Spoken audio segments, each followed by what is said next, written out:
want to touch bases on a few things real quick, like, because I know time is of essence.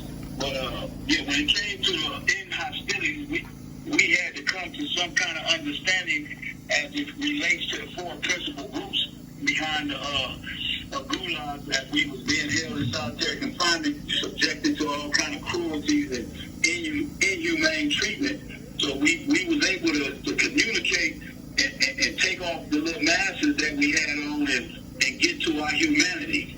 And once we start expressing our humanity to one another against all racial lines, it was evident that we was the same, exactly the same. You know, a lot of people put a lot of race and class and a lot of egos and other things in front of you to make you not see who you are. But we are just one human family. And when you don't understand that, then you find yourself bogged down in all kind of internal psychological trips against other people because they don't have the same hair, eye color, or skin color, or whatever. But that's a bunch of hog maul right there. Yeah. We talking about the love for humanity. Everybody has to love humanity.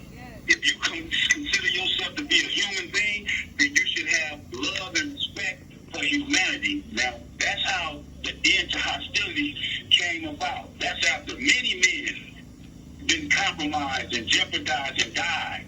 You know, then we was able to get from there after we done had this love and respect for one another, because some of us actually moved towards that love and respect relations.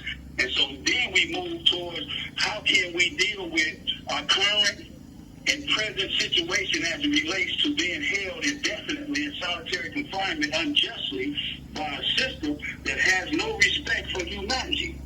We start putting our minds together. We start thinking, okay, what if we did this? Now that ain't, we were scratching things off the table. Everybody's opinion mattered, from the little guy to the big guy. Wasn't no big I's and no little U's. It was humanity in front of all of this.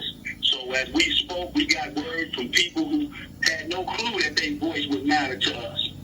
And that's how we was able to get from A to B to C to D to E to F, and then all the way to the Z. We don't have no more indeterminate SHU program. At the end of that, we successfully succeeded in that process. We got a record. You put yourself a hand because y'all had a big hand in it.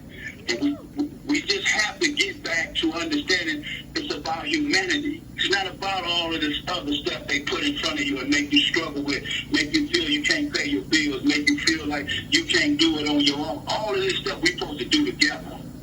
They just split us up and broke us up. So the end to hostility, the hunger strike is all about unity of purpose. Unity of purpose is what we come together and say, look, this going to serve the interests of all of humanity, not just a few people. All of humanity going to get the poor white cats living in a trailer park, the poor black cats living in projects, the poor brown people living all over America being treated like they not a part of this society. You see what I'm saying? That's all part of the division. We looking at everybody and say, this is our humanity right here that they're attacking. No matter how you look at it, even the Asian brothers and sisters that's being treated, misused, and abused